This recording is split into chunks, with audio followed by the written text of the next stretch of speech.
बिस्मिल्लाहिर्रहमानिर्रहीम अस्सलाम वालेकुम। मैं शकील मलिक आपकी खिदमत में हाज़िर हूँ। इन्होंने बड़ा समझा रहा सी, मैं बार बार वीलॉग किते, बहुत सारे वीलॉग किते कि भाई ये जो नायाब है गोहरे नायाब, ये एक प्लान है उसके मुताबिक है। लेकिन खैर अब तो समझ आई है कि जरदारी के तराशे हुए हीरे ने पीटीआई का क्या हशर कर दिया है। बल्कि वो कहते हैं ना कि जरदारी का हीरा पीटीआई को ले डूबा, और इसके साथ साथ इलेक्शन कमीशन ने भी ऐसी चाल चली है कि शेर अफजल मरवत साहब कहते थे ना कि प्रोग्राम तो वड़ गया। तो भाई इस चाल के बाद तहरीक इंसाफ का जो प्लान था वो वड़ गया। और आज आपको शेख रशीद के हवाले से बड़ी खबर देनी है कि वो एक मिसाल है ना घर का रहा ना, बाकी आप समझदार हैं। तो शेख साहब के साथ भी जो कुछ हुआ है, अब मुझे लग रहा है कि यहाँ भी वो प्लान श्लैन तमाम मनसूबे जो है ना वो वड़ गए हैं। तो चलें जी वीलॉग का करते हैं आगाज़। लेकिन सबसे पहले आप दोस्तों से दरख्वास्त है कि जिन दोस्तों ने हमारे चैनल को अभी तक सब्सक्राइब नहीं किया वो इसे सब्सक्राइब कर दें, वीडियो को लाइक और अपने फ्रेंड सर्कल में शेयर भी ज़रूर कीजिएगा। ये जो मेन स्टोरीज़ हैं इस पर आने से पहले ज़रा दो तीन छोटी छोटी खबरें हैं। एक तो जनाब खबर आपके इल्म में है कि उस्मान डार साहब की वालदा मोहतरमा की एक वीडियो बड़ी वायरल है। वो फटे हुए कपड़ों के साथ बड़ा सख्त बयान दे रही हैं, और इसके साथ साथ इमरान खान और बुशरा बीबी के ख़िलाफ़ भी एक नया रेफरेंस जो है वो फाइल हो चुका है। तो लिहाजा मेरा ख्याल है पहले ज़रा उस्मान डार साहब की बात कर लें, इमरान खान साहब पे बाद में आते हैं। उस्मान डार साहब की वालदा का ये जो वीडियो बयान है जिसमें वो ये इल्ज़ाम लगा रही हैं कि ख्वाजा आसिफ साहब के इमा पर 20 लोगों ने उनके घर पे हमला किया, उनको ज़दोकोब किया गया, उनके कपड़े फट गए, दरवाज़ा तोड़ दिया गया। तो वो और इसके साथ साथ अपने इस वीडियो बयान में वो कहती हैं कि जी इसके बावजूद मैंने अपने नॉमिनेशन पेपर जमा करवाने हैं, मैंने इलेक्शन लड़ना है, और मैं तुम्हारे शेर का ऐसा हशर नशर करूँगी कि तुम याद रखोगे। अच्छा, मैं सोच रहा था कि एक तो इलेक्शन के दिनों में इस तरह का काम कोई बेवकूफ़ी से होगा भाई, जो अपने सियासी मुखालफिन के घर पे इस तरह धावा बोल दे। वो अब खुद जाए या अपने किसी बंदे को भेजे, और उसको पता भी है कि यार सोशल मीडिया का दौर है, वहाँ पे सीसीटीवी कैमरास लगे होंगे, वहाँ पे मोबाइल सबके पास होंगे कि वीडियो बन जाएगी। और फिर इलेक्शन के दिनों में कोई सियासतदान इस तरह की हरकत, और वो ख्वाजा आसफ कि वो जो सीनियर पार्लियामेंटेरियन है, कई बार रुकन कौमी असम्बली मुंतखब हो चुके हैं, और वो मेरा ख्याल है कि उन चंद सियासतदानों में उनका शुमार होता है जो कुछ भी हो जाए वो अपने हलके से ताल्लुक़ ख़त्म नहीं करते। वो इस्लामाबाद में बैठे हों, वो की वजारत चला रहे हों, वो MNA शिप में हो, कहाँ भी हों, वो अपने हलके के लिए टाइम निकालते हैं और अपने हलके के लोगों से मिलते भी हैं। वो बंदा कैसे ये अफोर्ड कर सकता है कि भाई सियालकोट जैसे शहर में इस तरह का वाक़या हो जाए।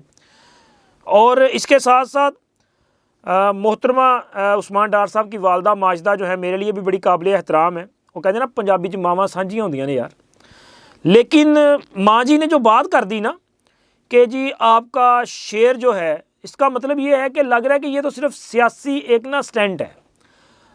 मैं ये नहीं कहता कि ऐसा नहीं हुआ होगा, दरवाज़ा टूटा है, लेकिन जो भी इसमें मुलव्वस है उसके खिलाफ कार्रवाई होनी चाहिए। लेकिन माँ जी ये जो आपका बयान है ना, ये बयान जाहिर कर रहा है कि ये कोई इलेक्शन स्ट्रेटजी है, इससे ज़्यादा कुछ नहीं है। और वैसे भी ख्वाजा आसफ इस तरह की हरकत नहीं करेंगे, और उन्होंने भी इसको जो है वो इसकी मजम्मत भी की है, इसको मुस्तरद भी किया। और इससे पहले भी जब आपने इल्ज़ाम लगाया था, इवन कि जब उस्मान डार साहब का वो अपना एक इंटरव्यू आया था ना, तब भी उन्होंने कहा था कि जी ख्वाजा आसफ ने करवाया है। और उसी वक्त उन्होंने कहा था कि हुण मैं इलेक्शन लड़ांगी, मैं ख्वाजा आसफ तेरा मुकाबला करांगी।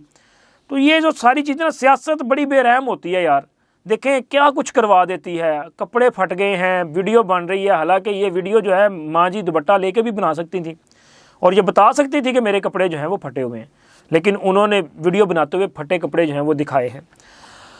और इमरान खान साहब जो पहले ही काफ़ी सारी मुश्किलात में हैं, उनके खिलाफ सैफर का मुकदमा है, उनके खिलाफ अलकादर करप्शन केस है, उनके खिलाफ जनाब अली वो इद्दत में शिद्दत वाला केस है, उनके खिलाफ और कई किस्म के केसेस हैं, 9 मई की साजिश जैसे केस हैं। लेकिन अब जनाब इमरान खान के ख़िलाफ़ वो केस, उसका रेफरेंस फाइल हो चुका है जो असल में इमरान खान को यहाँ तक लाया है, यानी कि इमरान खान की गिरफ्तारी। गिरफ्तारी हुई थी तोशा खाना केस में, जब इनको सज़ा हुई थी तो उसके बाद इनको 5 अगस्त को गिरफ़्तार किया गया था।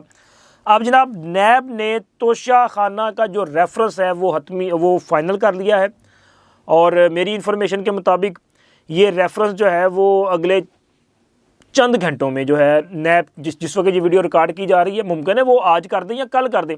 चलें जी, वो मेरा ख्याल मार्जिन लेते हैं, अगले 24 घंटों के अंदर अंदर जो है होपफुली कि ये रेफरेंस मुतलका अदालत में फ़ाइल कर दिया जाएगा। इस वक्त उनकी गिरफ़्तारी इस केस में पहले से इमरान खान गिरफ़्तार हैं, उनका वो जुडिशल रिमांड पर हैं, लेकिन रेफरेंस फ़ाइल होने के बाद इस पर जो कार्रवाई है वो आगे बढ़ेगी।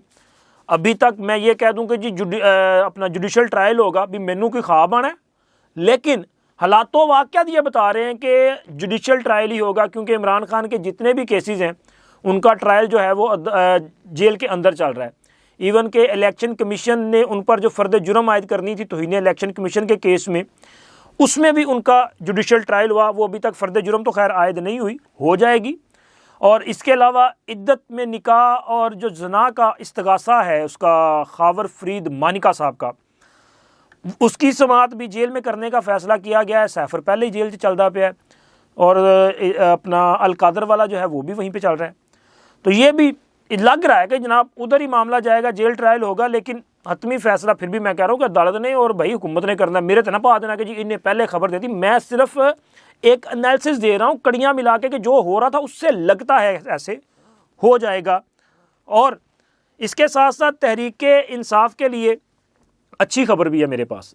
अच्छा, अच्छी खबर ये है कि जनाब अली आहद चीमा साहब जो कि साबका हुकूमत में मशीर थे, वो शहबाज शरीफ और नवाज़ शरीफ के बड़े करीबी लोगों में शुमार किए जाते हैं। इन्होंने शहबाज शरीफ के साथ नैब की जेल भी काटी, और फिर उसके बाद ये गुज़िश्ता हुकूमत में मशीर थे, और इस वक्त निगरान हुकूमत में भी ये मशीर थे, लेकिन इनकी इस तकर्री को चैलेंज किया गया था। इसके साथ साथ फवाद साहब का भी जो तकर्रुर है वो भी चैलेंज है। तो जनाब इलेक्शन कमीशन ने इस दरख्वास्त पे आहद चीमा साहब को फारिग कर दिया, यानी कि उनको उनके ओहदे से हटाने का हुक्म दे दिया है। अब आहद चीमा साहब को हटा दिया जाएगा। मुमकिन है कि जब आप वीडियो देख रहे हो तब तक कोई नोटिफिकेशन जारी हो जाए, और फवाद साहब का मामला 21 दिसंबर तक के लिए मुलतवी कर दिया गया है। लेकिन क्योंकि इस फैसले में इलेक्शन कमीशन ने कहा है कि आहद चीमा साहब का हुकूमत जिसको लीड कर रहे थे शहबाज शरीफ साहब, उस हुकूमत में ये मशीर थे, तो लिहाजा निगरान हुकूमत में भी उसी ओहदे पे बरकरार हैं, तो ये एक कॉन्टीन्यूटी है। तो लिहाजा गैर जानबदारी के तकाज़ों को पूरा करने के लिए ज़रूरी है कि इनको इनके ओहदे से हटा दिया जाए। तो अगर इनके बारे में ये फ़ैसला आता तो फिर फवाद साहब भी तो उस हुकूमत का हिस्सा हुआ करते थे। तो जी मुझे लगता है कि फवाद साहब के मुतालिक भी ये फ़ैसला आ सकता है, और तहरीक इंसाफ वाले इस पर यकीनन खुशियाँ मना रहे होंगे, जश्न मना रहे होंगे। लेकिन जनाब जो ख़बर अब मैंने आपको देनी है ना, वो खुशियाँ मनाने वाले अब काम नहीं है ये। अगर इलेक्शन कमीशन ने आहद चीमा साहब और फवाद साहब को कर दिया फारग, और दूसरा आपका बड़ा केस है बल्ले वाला, इंतखाबी निशान वाला, जिस पे इस वक्त चीखें निकली हुई हैं, और उस पर फिर अगर फ़ैसला आपके ख़िलाफ़ आ गया तो क्या करेंगे? और फैसला तो ख़िलाफ़ आने के बहुत ज़्यादा चांसेस हैं, क्योंकि भाई आपके अपनों ने, जिनकी आप तारीफ़ें करते हैं, जिनके आप गुन गा रहे हैं, जिनको आप कह रहे हैं कि जनाब अली ये बड़े बहादुर लोग हैं, बड़े टक्कर के लोग हैं, बड़े आइन पसंद लोग हैं, ये बड़े बाज़मीर लोग हैं, हालांकि मैं आपको बार बार ये कह रहा था, ओ बचो बचो ताड़ी किस्मत नहीं बचे, ताड़ी किस्मत।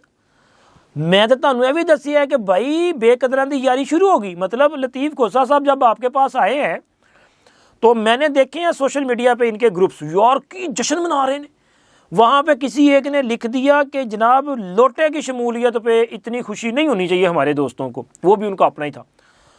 वो पै गए सारे उन्होंने कहा जी ये आप इसको लोटा कह रहे हैं, ये तो ज़मीर की आवाज़ पे आने वाला बंदा है, ये तो दिलेर आदमी है। इन्होंने तो उस वक़्त इमरान खान का अलम उठाया जब कोई इमरान खान का नाम लेने को तैयार नहीं था। ये तो ज़मीर की आवाज़ पे आने वाले लोग हैं। कभी एहतशाम ज़मीर की आवाज़ पे भी लोग आए थे, तो ये बड़ी तारीफ़ कर रहे थे। मैंने आपको बताया है कि आप याद रखिएगा मेरा वीलॉग, ये चीज़ें आपके पास मौजूद रहेंगी। लेकिन जब बैरिस्टर अली गौहर साहब को चेयरमैन मुंतखब किया गया फ्रॉड इलेक्शन के ज़रिए, मैंने तब भी आपसे कहा था कि देखें खान साहब, आपकी 26 साल जदोजहद जो आप बड़े फ़ख्र से बयान करते हैं, उसका जो रिज़ल्ट है वो क्या है? आपके पास कोई एक ऐसा लीडर नहीं जो आपकी गैर मौजूदगी में आपकी पार्टी को हेड कर सके।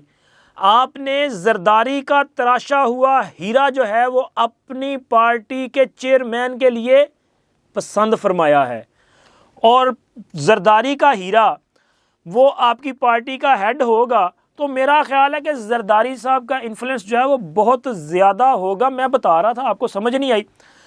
अब आपके साथ क्या हो रहा है? लाहौर हाई कोर्ट में वो जो एप्लीकेशन आई थी ना उमैर नियाज़ी साहब वाली, उस एप्लीकेशन के बाद जिस बंदे ने सबसे पहले रिस्पॉन्ड किया था कि हाँ हमने की, वो भी गौहर साहब थे, नायाब, गौहर नायाब, बैरिस्टर अली गौहर साहब। तो जब उसके बाद पता चला कि ओह ये तो इलेक्शन ही उठ गया, हम तो इलेक्शन मांग रहे थे, और फिर उसके बाद वो तो भला करे अल्लाह सुप्रीम कोर्ट चीफ जस्टिस साहब का कि उन्होंने इस पर वो दरख्वास्त आ गई, वो जाने से पहले फैसला कर गए। लेकिन इन्होंने जिनकी सहूलतकारी ये कर रहे थे ना, मैं नाम नहीं ले रहा, लेकिन समझ आप गए हैं, तो उनके लिए इन्होंने काम कर दिया था। खैर वो इनकी प्लान जो है वो बढ़ गया। और अब इसके साथ साथ एक एप्लीकेशन जो है वो पेशावर हाई कोर्ट में दायर की गई थी गौहर अली साहब की तरफ से, जिसमें यह कहा गया था कि जी इलेक्शन कमीशन जो है वो उनके खिलाफ कार्रवाई कर रहा है, उनका इंट्रा पार्टी इलेक्शन का मामला जो है इस पर भी जो है उसको रोका जाए, इसी तरह उनके इंतखाबी निशान का मामला है। तो पेशावर हाई कोर्ट ने इलेक्शन कमीशन को कार्रवाई जारी रखने का जो है वो इजाज़त दी कि आप कार्रवाई करें, लेकिन फ़ैसला अनाउंस नहीं करेंगे। अब इलेक्शन कमीशन ने क्या किया कि उन्होंने इंट्रा पार्टी मामले पे कल फैसला महफूज कर लिया था, वो बाद में सुनाया जाएगा, और इंट्रा पार्टी इलेक्शन से ही लिंक करता है इंतखाबी निशान, क्योंकि अगर आपके इंट्रा पार्टी इलेक्शन एक्सेप्ट हो जाएंगे तो इंतखाबी निशान आपका बरकरार रहेगा। लेकिन अगर आपके इंट्रा पार्टी इलेक्शन ही आइन से वायलेट होंगे, आपकी अपनी जमात के आइन से, उसमें ड्यू प्रोसेस मुकम्मल नहीं किया गया होगा, उसमें कानूनी आइनी तकाज़ों का ख्याल नहीं रखा गया होगा, और वो इलेक्शन हो जाते हैं जनाब का लदम, तो फिर बल्ला तो बढ़ गया, बल्ला नहीं जे बचना फिर। और अब आज इलेक्शन कमीशन ने इंतखाबी निशान के मामले पर भी फैसला कर लिया है महफूज। अच्छा, फैसला महफूज होने के बाद वो जो मीडिया टॉक की है ना, जिसमें अली जफ़र साहब, अली ये क्या नाम है, गौहर साहब, बाकी लोग नज़र आ रहे हैं, इन्हों के चेहरे देखो, इनके चेहरों से लग रहा है कि कितनी परेशानी है यार, हवाइयाँ उड़ियाँ पईयां ने, और इनके रंग जो हैं वो फक हो चुके हैं कि यार ये क्या हो गया। इनको पता है क्या हो गया, लेकिन सहूलतकारी भी गौहर नायाब ने की ना जाते पेशावर हाई कोर्ट। और यार आपको समझ नहीं आ रही थी कि भाई ये आगे एक मिनट बड़ा कीमती होगा। अगर हम यहाँ से स्टे लेंगे और वहाँ पे फैसला रुक जाएगा, और 22 दिसंबर आखिरी दिन है ये जो आपने जमा करवाना है इसका सर्टिफिकेट इंतखाबी निशान का, तो अगर वो गुजर गया तो फिर क्या होगा। मतलब ये है कि जनाब जिन्होंने खुद गौहर नायाब साहब जो हैं, जो जरदारी का हीरा है, उन्होंने पीटीआई का कर दिया बेड़ा गर्क। इनके इंट्रा पार्टी इंतखाबात भी बढ़ गए, और बल्ले का निशान तो 100% बढ़ गया, और ये अब नहीं मिलेगा। और अब मुझे बार बार वो याद आ रहे हैं ये शेर अफजल मरवत साहब के, यार क्या वो मंजर था जब उन्होंने पहली बार कहा था प्रोग्राम तो बढ़ गया। और अब मुझे लग रहा है कि पूरी पीटीआई वाले जो सोच रहे होंगे कि यार खान साहब ये आपने क्या कौन सा हीरा चुन लिया कि पूरी पार्टी बढ़ गई। और इसके साथ साथ इमरान खान साहब, मैंने ख़बर आपको दी थी शेख रशीद के मुतालिक, उन्होंने फ़ैसला किया है कि हमने जनाब शेख रशीद को जो है वो टिकट विकट नहीं देना, इसके मुकाबले में अपना बंदा खड़ा करना है। वजह ये क्या है, ज़ाहिर है शेख रशीद डबल गेम कर रहा था ना। शेख रशीद ने बड़ी महारत के साथ काम डाला था कि इनके साथ भी ज़रा माफ़ी तलाफ़ी हो जाएगी तो उधर भी काम सेट रहेगा, और मैं जनाब बड़ी बारीकी के साथ अंदर वाली गली से निकल के पार्लियामेंट में जाके बैठ जाऊँगा। लेकिन इस मेरी ख़बर की तस्दीक शेर अफजल मरवत और दीगर लोगों ने की है कि उनका ये प्रिंसिपल डिसीजन है कि जिन लोगों ने प्रेस कॉन्फ्रेंस की, इंटरव्यू दिए, प्रोग्रामात किए 9 मई के बाद वाले, उनमें से किसी को टिकट नहीं मिलेगा, और शेख रशीद के ख़िलाफ़ तो बंदा हम अपना खड़ा करेंगे। अब आप अंदाज़ा लगाएं कि शेख रशीद की हैसियत क्या होगी। शेख रशीद तो मुझे लग रहा है कि वो अपनी ज़मानत भी ज़ब्त करवा लेगा, और शेख रशीद के साथ तो वही होगा, वो जैसे वो एक मिसाल नहीं है एक जानवर के बारे में, धोबी का वो होता है जो कि वो ना बेचारा घर का रहा ना, तो शेख साहब बुरे फंस गए हैं। अब शेख साहब के पास एक ही ऑप्शन मुझे लग रहा है बचा है कि शेख साहब इज़्ज़त के साथ कहें कि जनाब अली चूँकि मैं एक बार चिल्ला काट चुका हूँ तो मेरी कुर्बत जो है वो अल्लाह अल्लाह वालों से ज़्यादा हो गई है, तो मैंने भी सोचा कि उम्र वावा हो गई है, तो जनाब शेख साहब आप सियासत से ले लें रिटायरमेंट, क्योंकि ज़्यादा बेइज्जत होना बेहतर कि इज़्ज़त नाल खुद ही छट जाओ, यही आपके लिए बेहतर होगा। चलें जी, अब तक के लिए इतना ही, मिलते हैं अगली वीडियो में। अल्लाह हाफिज़।